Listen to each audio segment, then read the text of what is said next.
What's up, everybody? This is Dominic D'Angelo of adfreeshows.com, SEScoops.com, and OneTrueSportTV.com. And it is Rumor and Innuendo. It's a Thursday. I'm with Robert Karpelis, WD Creative _ish. I am not drinking urine. And Robert, how are you doing today? Ironically enough, as soon as I sat down, I was like, oh man, I got to pee.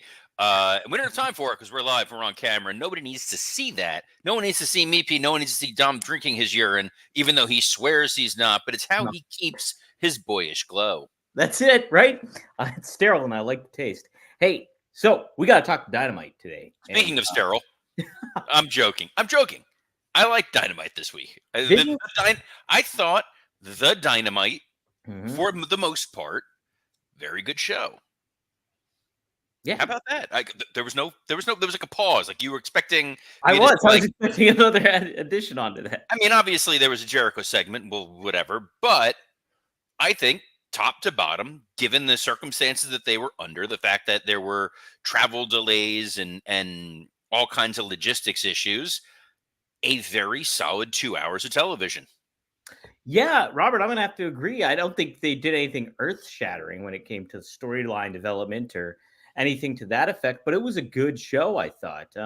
And in a certain way, I think they kind of benefited from the travel issues, which we can get into in a little bit.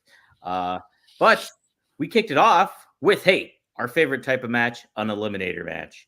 And it was for the American Championship, whether it's official or not. It is MJF defending that title, or no, defending the right to fight for that title against Kyle Fletcher.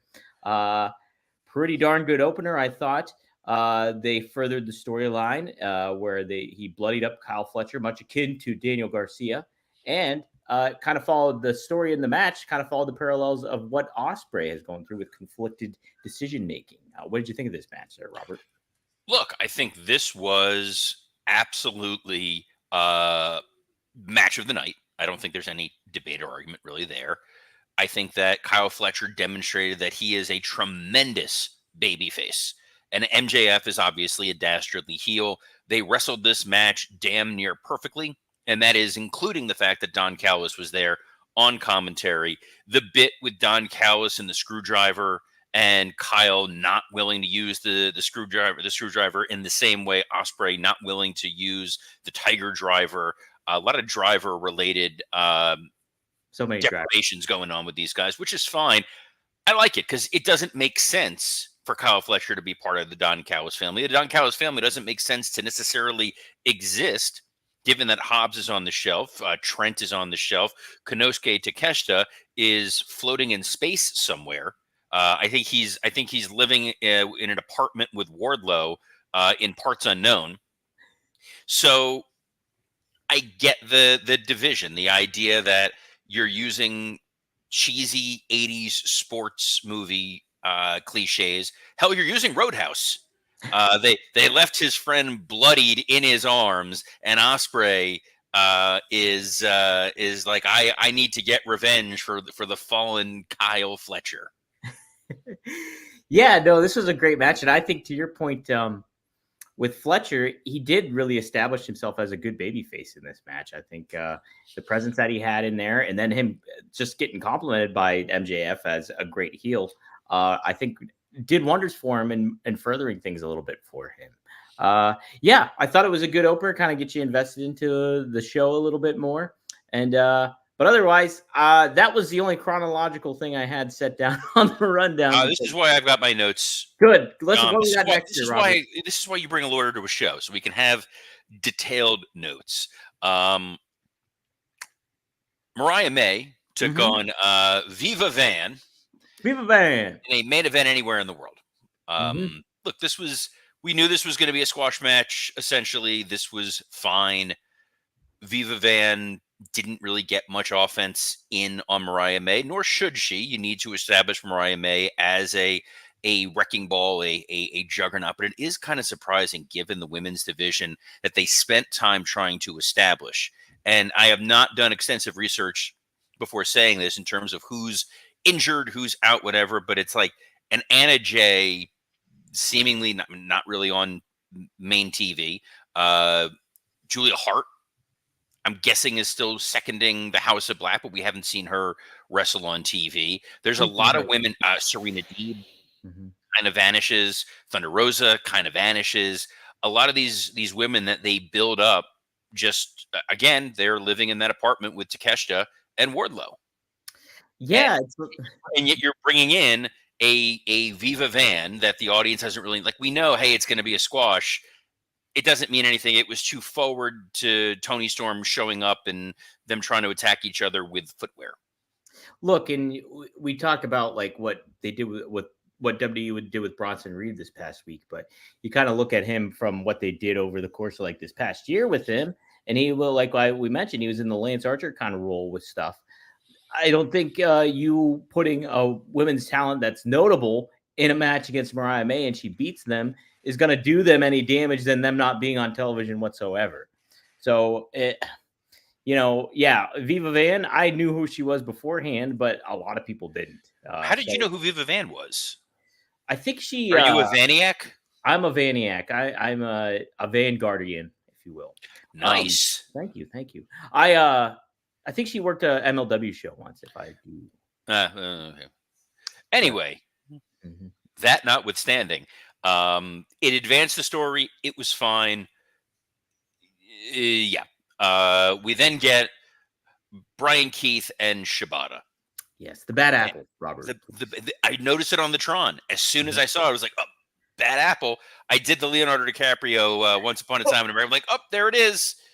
My finger like going through it. It's very menacing when I do that on camera. I don't it feels good, Robert. Do it anytime you want. No, I don't like it from the angle that I'm at. It's not great.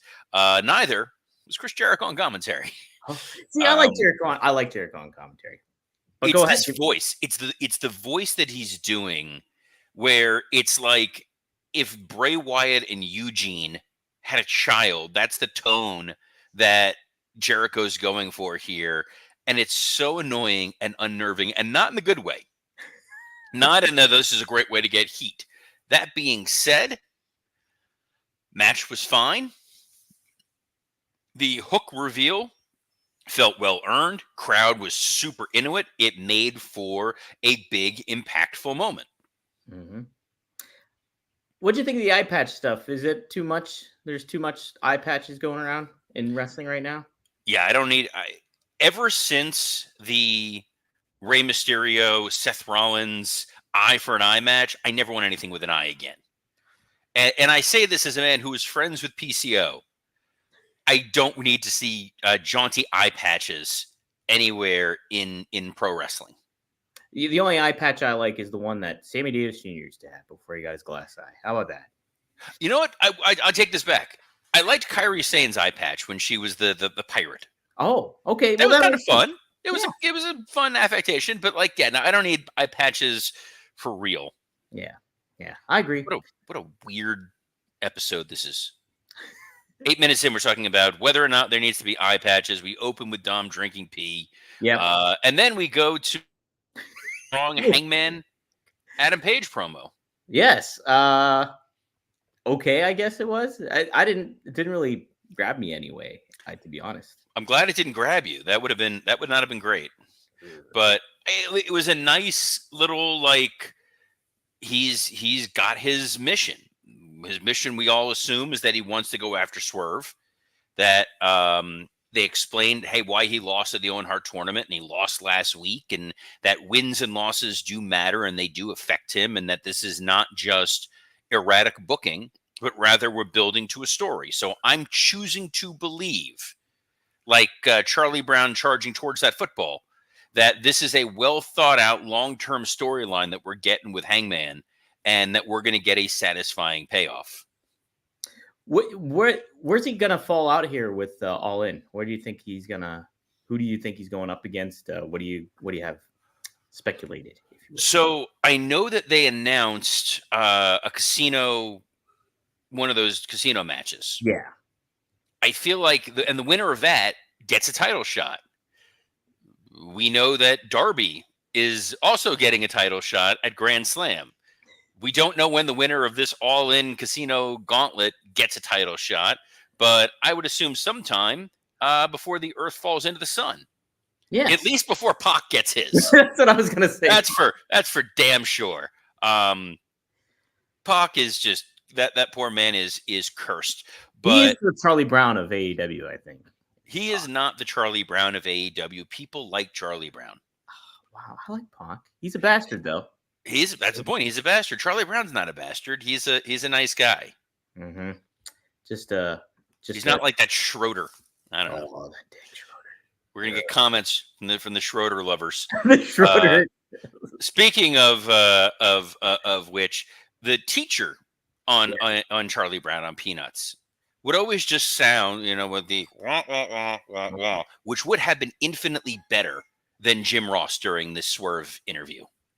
Talk about that. I like. Thank you. I think you just talk about that. Have you not realized how this show works? We're on camera right now, dude. This is streaming all over the world to tens of thousands of people, and you're just like, oh, we should probably talk about this. Well, no, I wanted to prompt you to talk about it before I talked about it, Robert. I was just being a gentlemanly, chivalrous. Never mind. Wow. I'm gonna drink pee. You drink your pee. So Jim Ross. Mm-hmm. I listen to Grilling JR, obviously, because we are part of the Ad Free Shows network. And when Jim is on that show, for the most part, there is a certain there's still a fire in Jim when he talks. There's still a degree of when he gets a little I would say red ass JR. You're like, oh, there's the Jim Ross we grew up with. This guy here seemed so deflated and so tired and just so out of it. It was sad to watch, and it's unfortunate because I don't think as recently as 3 months ago Jim was really this off base. And I'm all for using, Jim, I don't want to ever advocate for somebody to not have a job, but we want to be able to remember JR in a very positive light. And I think that this interview, this presentation here was distracting and kind of depressing.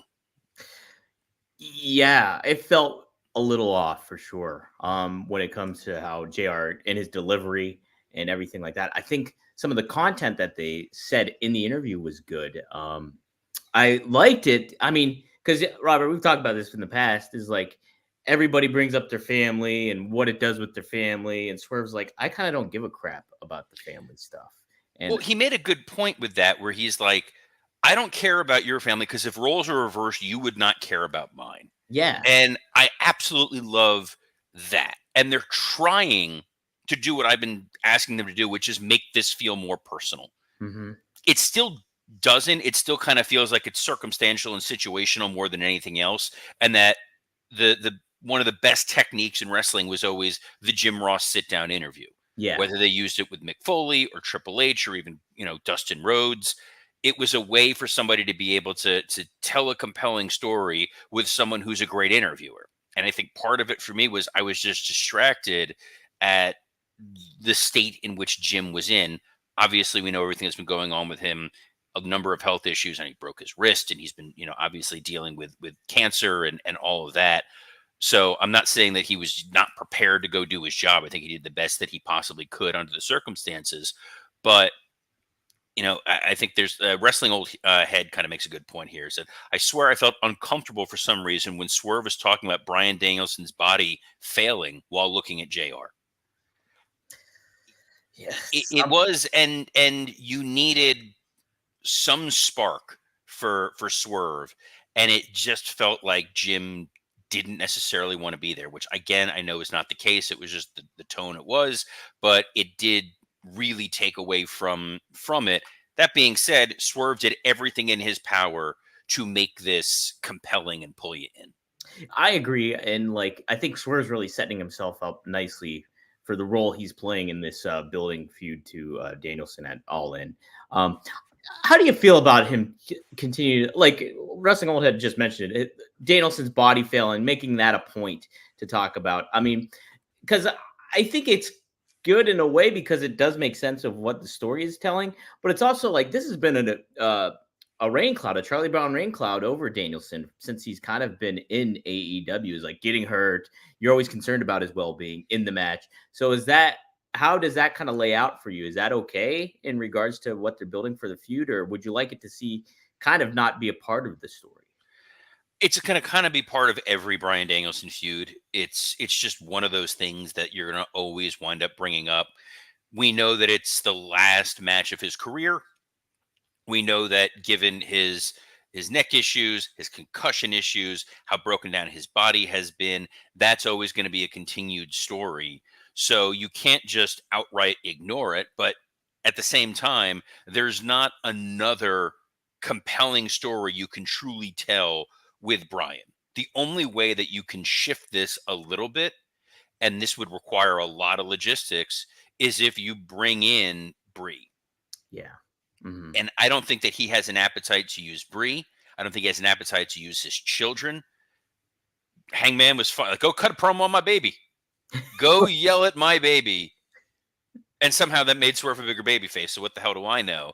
But it's like, you know, but at the same time, do I want to see Brie telling Bryan, I don't want to see you wrestle. I want to see you home with our kids. Like, he's not the baby face then.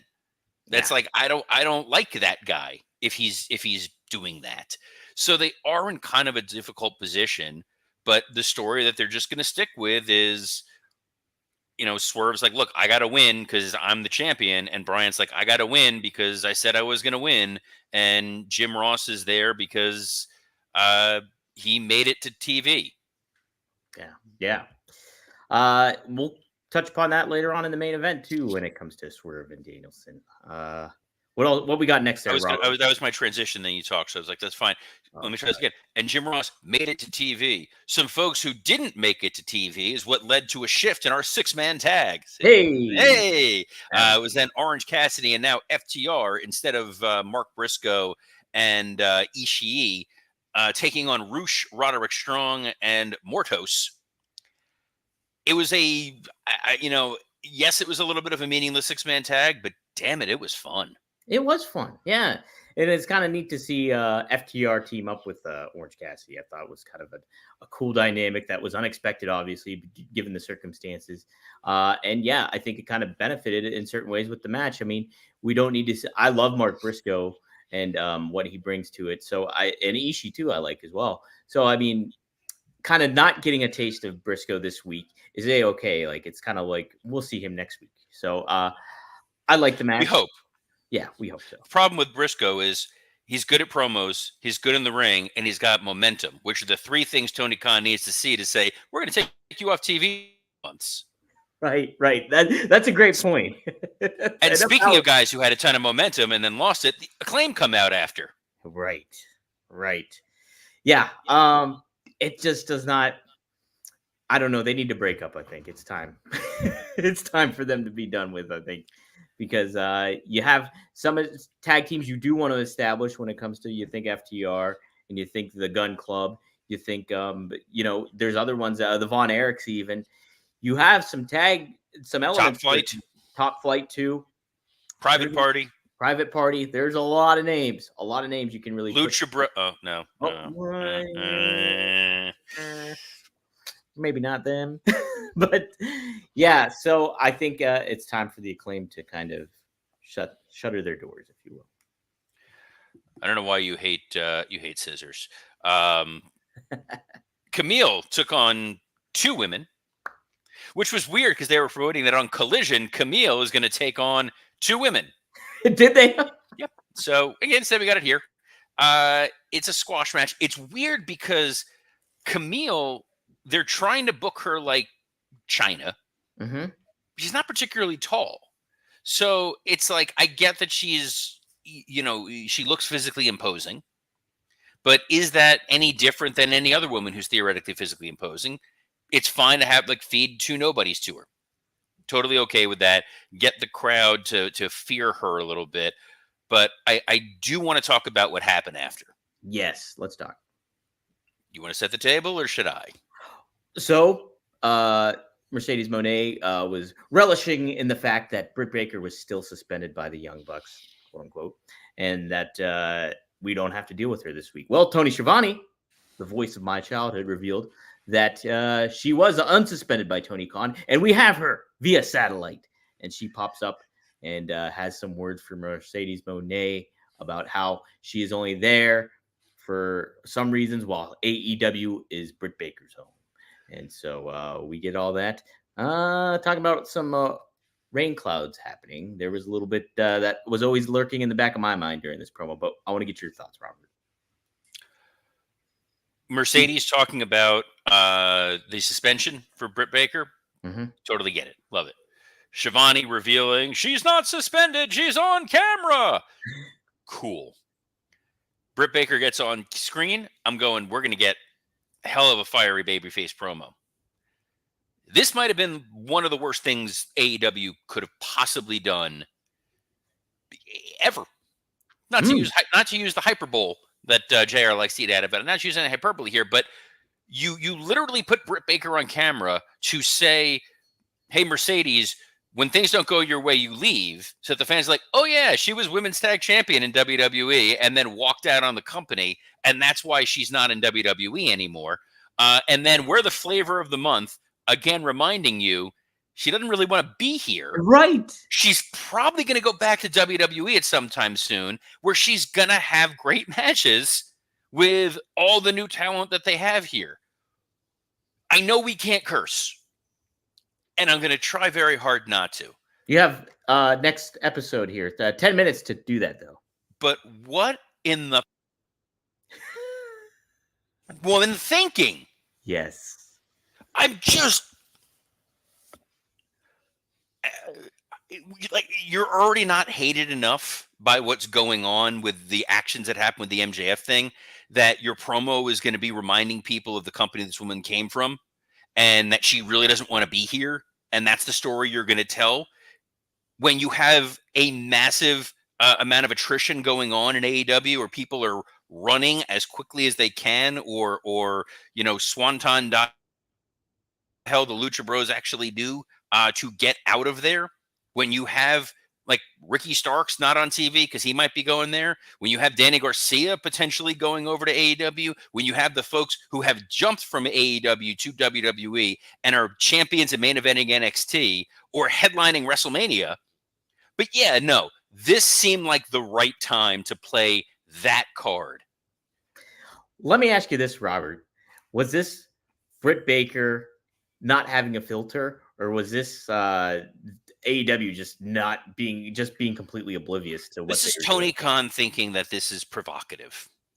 And every time that they do a worked shoot, every time they bring up what happened elsewhere in another company and that you don't want to be here, but I do, it never works out. It is always diminished returns. Imagine if on the go home show to SummerSlam, Solo Sikoa is out there and he's like, I'm going to be the head of the table because we all know you want to be back in the company that you founded. What? Bryan Danielson took on Jeff Jarrett in the main event. Ricky the Dragon Steamboat was there as the special guest. And he was sitting at commentary? Yeah. Look, I love Ricky. We've established this. He's not a talker.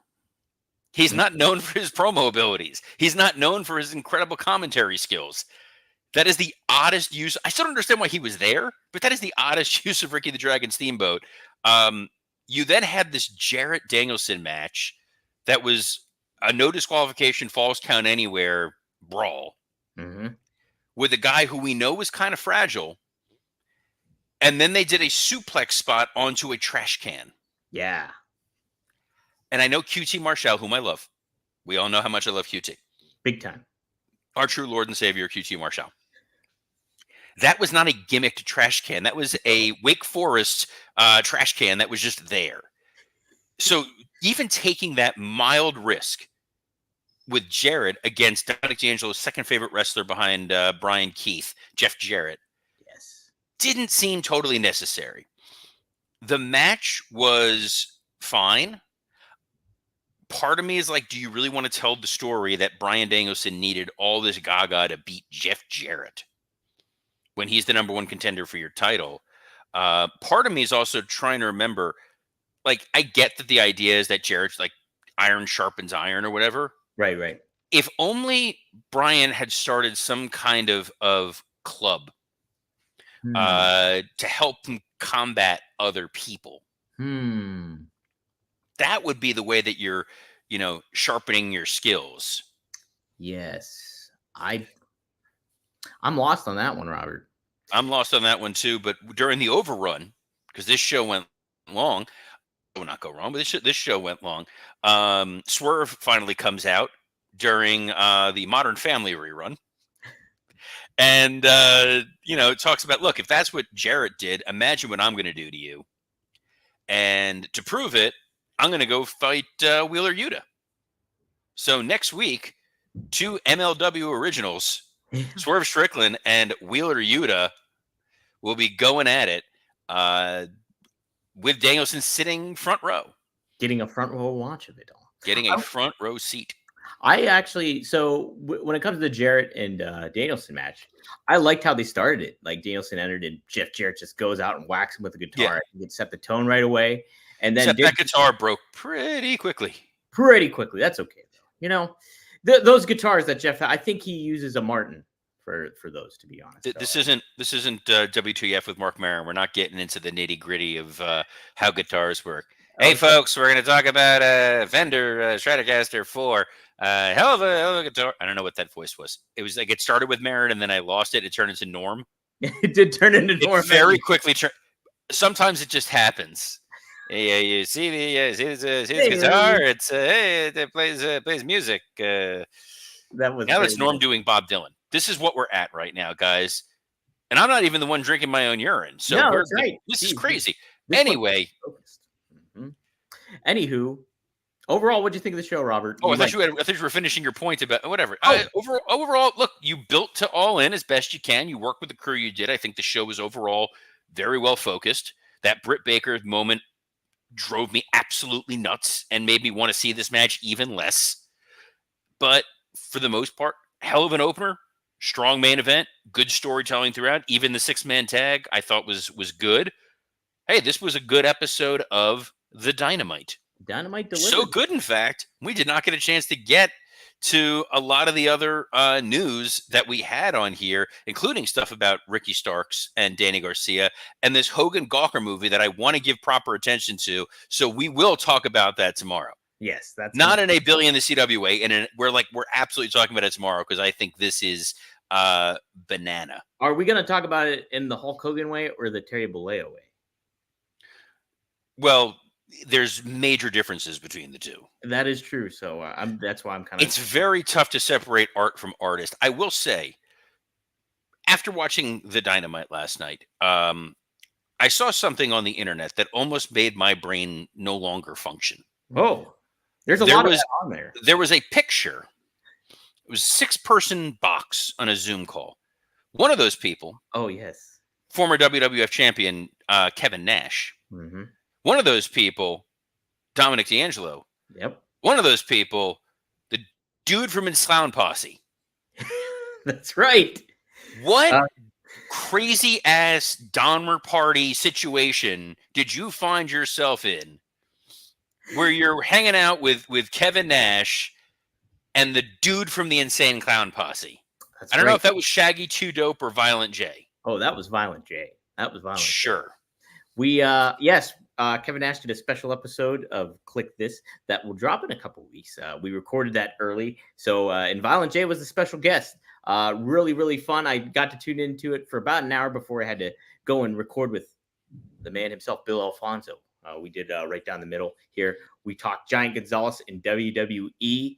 And Fonzie had some great stories to share about Hulk Hogan, great stories to share about The Undertaker, and Giant Gonzalez as well. So it was a really, really fun episode. You can check that out right now on OneTrueSportTV.com. As far as anything else, I'm recording with RVD tonight at 9 p.m. Eastern Standard Time live. So you can tune in live. Just go to RVD's YouTube channel or go to OneTrueSportTV.com and interact with us, ask a question, and let's get a little more insight from RVD. And also today, 4 p.m. Eastern Standard Time, I will be live with Greg Gagne and Magnum TA. We're doing Straight Talk with the Boss. Taking fan questions, going to talk some SummerSlam. Should be a fun one. Robert, you're a busy man too, right after the show. Yes, literally right after the show, I'll be recording this week's episode of Working Stiff with Scott Chaplin, who is standing by. So I'm going to be jumping from one meeting to another, where I will be able to say everything I truly want to say about that Britt Baker promo. So I'm kind of excited about that. That will be dropping later on today. Wherever you get your audio podcasts, iTunes, Spotify, and the like, assuming Dom remembers to upload it and upload it to the right place. Not that I'm reminding him of anything else that he's Oh, botched what are this you week. talking about? Damn it, Dom. But you can catch us here every Monday through Friday at noon Eastern for Rumor and Innuendo on a plethora of podcast platforms, including the WWE Creative _ISH platform, the SE Scoops X platform. I don't know, I'm saying platform a lot, but I am. And on YouTube, on ad-free shows, Working Stiff and Rumor and Innuendo. On behalf of the sitting slightly askew Dominic D'Angelo, I'm Robert Karpoulos. Best of luck in your future endeavors. Hey.